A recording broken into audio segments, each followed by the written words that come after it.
एकाधिक शततमः सर्गः। श्री राम का भरत से वन में आगमन का प्रयोजन पूछना, भरत का उनसे राज्य ग्रहण करने के लिए कहना और श्री राम का उसे अस्वीकार कर देना। लक्ष्मण सहित श्री रामचंद्र जी ने अपने गुरु भक्त भाई भरत को अच्छी तरह समझाकर अथवा उन्हें अपने में अनुरक्त जानकर उनसे इस प्रकार पूछना आरंभ किया। भाई, तुम राज्य छोड़कर वल्कल, कृष्ण मृगचर्म और जटा धारण करके जो इस देश में आए हो, इसका क्या कारण है? जिस निमित्त से इस वन में तुम्हारा प्रवेश हुआ है, यह मैं तुम्हारे मुंह से सुनना चाहता हूं। तुम्हें सब कुछ साफ साफ बताना चाहिए। ककुत्स्थवंशी महात्मा श्री रामचंद्र जी के इस प्रकार पूछने पर भरत ने बलपूर्वक आंतरिक शोक को दबा पुनः हाथ जोड़कर इस प्रकार कहा। आर्य, हमारे महाबाहु पिता अत्यंत दुष्कर कर्म करके पुत्र शोक से पीड़ित हो हमें छोड़कर स्वर्ग लोक को चले गए। शत्रुओं को संताप देने वाले रघुनंदन, अपनी स्त्री एवं मेरी माता कैकेयी की प्रेरणा से ही विवश हो पिताजी ने ऐसा कठोर कार्य किया था। मेरी मां ने अपने सुयश को नष्ट करने वाला ये बड़ा भारी पाप किया है, अतः वह राज्य रूपी फल न पाकर विधवा हो गई। अब मेरी माता शोक से दुर्बल हो महाघोर नरक में पड़ेगी। अब आप अपने दास स्वरूप मुझ भरत पर कृपा कीजिए और इंद्र की भांति आज ही राज्य ग्रहण करने के लिए अपना अभिषेक कराइए। ये सारी प्रकृतियां और सभी विधवा माताएं आपके पास आई हैं। आप इन सब पर कृपा करें। दूसरों को मान देने वाले रघुवीर, आप ज्येष्ठ होने के नाते राज्य प्राप्ति के क्रमिक अधिकार से युक्त हैं। न्यायतः आपको ही राज्य मिलना उचित है, अतः आप धर्मानुसार राज्य ग्रहण करें और अपने सुहृदों को सफल मनोरथ बनावें। आप जैसे पति से युक्त हो यह सारी वसुधा वैधव्य रहित हो जाए और निर्मल चंद्रमा से सनात हुई शरत काल की रात्रि के समान शोभा पाने लगे। मैं इन समस्त सचिवों के साथ आपके चरणों में मस्तक रखकर ये याचना करता हूं कि आप राज्य ग्रहण करें। मैं आपका भाई, शिष्य और दास हूं। आप मुझ पर कृपा करें।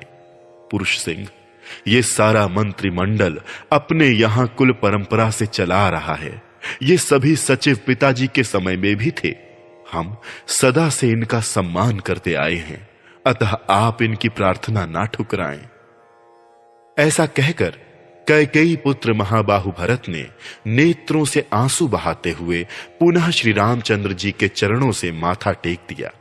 उस समय वे मतवाले हाथी के समान बारंबार लंबी सांस खींचने लगे। तब श्री राम ने भाई भरत को उठाकर हृदय से लगा लिया और इस प्रकार कहा।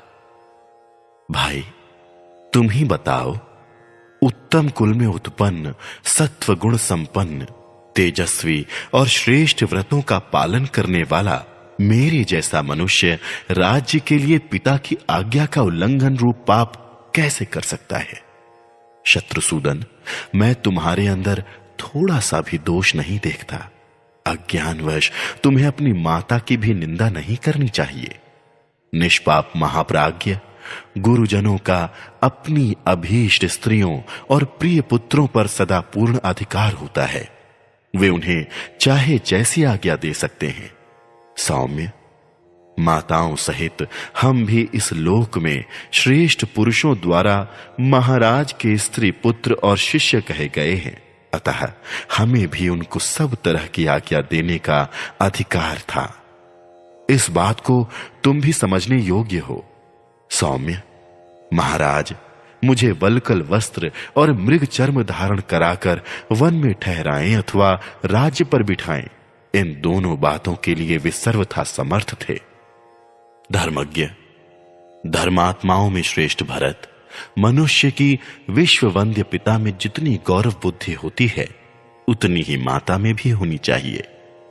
रघुनंदन, इन धर्मशील माता और पिता दोनों ने जब मुझे वन में जाने की आज्ञा दे दी है, तब मैं उनकी आज्ञा के विपरीत दूसरा कोई बर्ताव कैसे कर सकता हूं?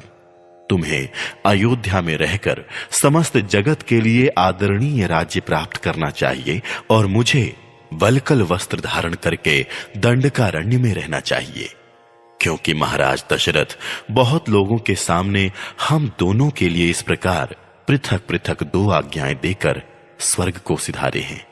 इस विषय में लोक गुरु धर्मात्मा राजा ही तुम्हारे लिए प्रमाणभूत हैं। उन्हीं की आज्ञा तुम्हें माननी चाहिए और पिता ने तुम्हारे हिस्से में जो कुछ दिया है उसी का तुम्हें यथावत रूप से उपभोग करना चाहिए। सौम्य, 14 वर्षों तक दंडकारण्य में रहने के बाद ही महात्मा पिता के दिए हुए राज्य भाग का मैं उपभोग करूंगा। मनुष्य लोक में सम्मानित और देवराज इंद्र के तुल्य तेजस्वी मेरे महात्मा पिता ने मुझे जो वनवास की आज्ञा दी है उसी को मैं अपने लिए परम हितकारी समझता हूं। उनकी आज्ञा के विरुद्ध सर्वलोकेश्वर ब्रह्मा का अविनाशी पद भी मेरे लिए श्रेयस्कर नहीं है। इस प्रकार श्री वाल्मीकि निर्मित आर्ष रामायण आदि काव्य के अयोध्या कांड में 101वां सर्ग पूरा हुआ।